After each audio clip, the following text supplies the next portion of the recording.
Let me give you another example to compare and show the difference between goal setting.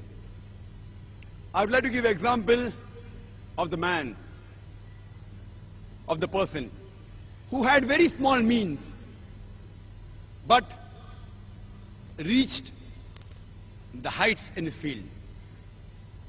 The man, the person who changed my life and converted me from a doctor of a body to a doctor of soul. And I'm sure you know the name of that man. He's none other than Sheikh Ahmad Deedat. Let us compare his goal setting. Sheikh Ahmad Deedat. And if you know the life history of Sheikh Ahmad Deedat, he acquired education only till standard 6th. Because both his ends could not meet, he was forced to leave his education. After passing standard 6, he was forced to leave his education. A man with small means. He was forced to leave the country India where he was born. Then he goes to South Africa. He does a job of a salesman.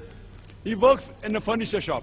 He does the job of driving, etc. And while he was in South Africa, he used to constantly be harassed by the Christian missionaries, who used to tell Islam is a useless religion.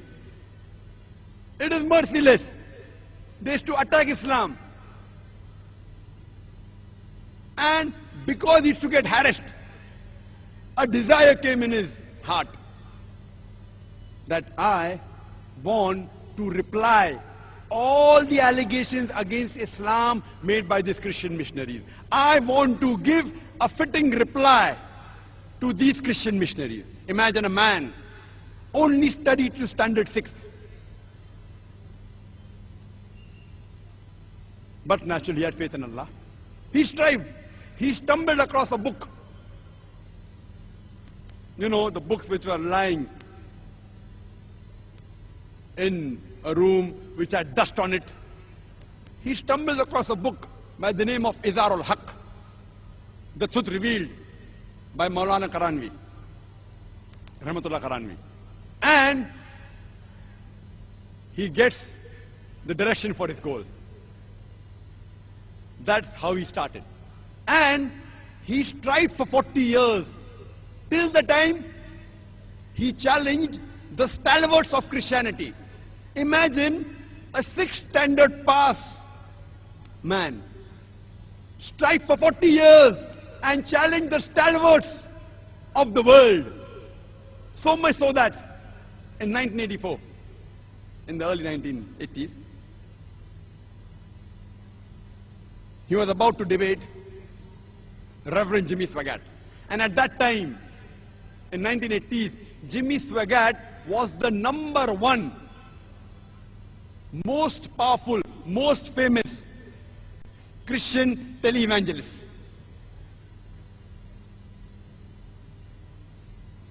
Just a few weeks before his debate, one of the fans of Sheikh Deedat told him that Sheikh Ahmad Deedat, I'm your fan, but I want to give you an advice.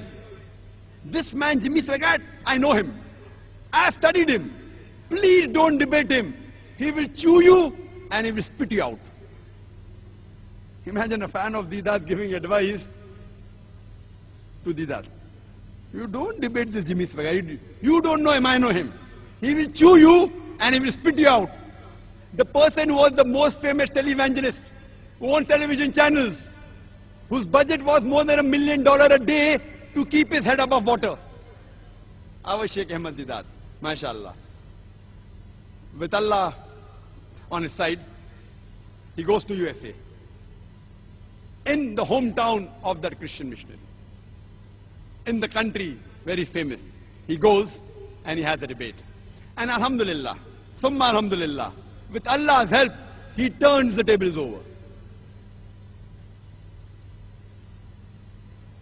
Imagine a man of small means, not even past school, leave aside being a graduate, challenges the stalwarts of Christianity, so much so that he became the biggest stumbling block for the Christianity of the world, for the Christian missionary. One man alone, Sheikh Ahmad Deedat, with the help of Allah subhanahu wa ta'ala, he challenged the whole of Christianity.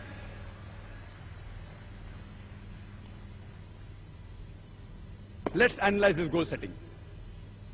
Number one, the Islamic.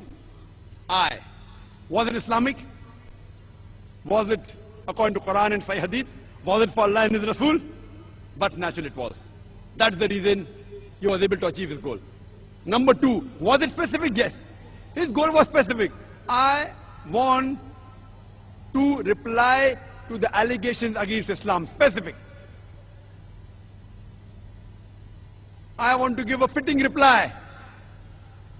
Remove the misconceptions about Islam that is there in the minds of the non-Muslim.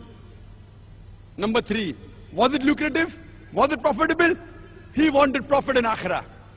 And inshallah, Allah will grant him Jannah, inshallah. But besides being profitable in the Akhirah, it even profited him here. You know, a number 6 standard pass man.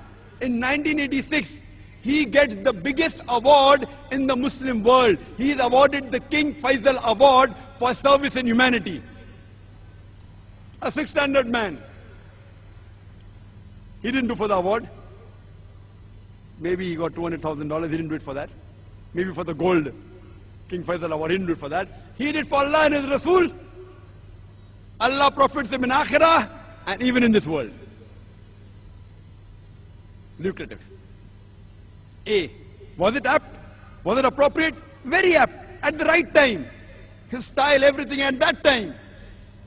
When the Christian missionaries were hammering the Muslims, our morale was at the lowest. This man, Sheikh Ahmad Deedat, he inspired thousands of youngsters, including myself. We could at least raise our head and stand. Apt. M. Was it measurable? Yes. What did he do? He collected the books of Christianity, the Christian missionaries who wrote against Islam. You know, John Gilchrist, all these books, Jimmy Swaggart, and started replying. When they attacked the Quran and Islam, he replied and he studied their scripture, Bible, used the verse of the Quran and implemented on them, and he found results. Measurable. What was his intention? His intention wasn't to become famous. His intention wasn't to win the King Faisal Award. His intention was to please Allah and His Rasul. C. Was he consistent? Yes, he was. Imagine, he struggled and strived for 40 years. And if you know his history, his office was a small, dungy place. And he tells us that even to print a black and white pamphlet, 1,000 quantity, they used to have a meeting. Let's have a meeting. Can we print 1,000 quantity of a black and white pamphlet? MashaAllah. Consistent, kept on striving, till he reached his goal.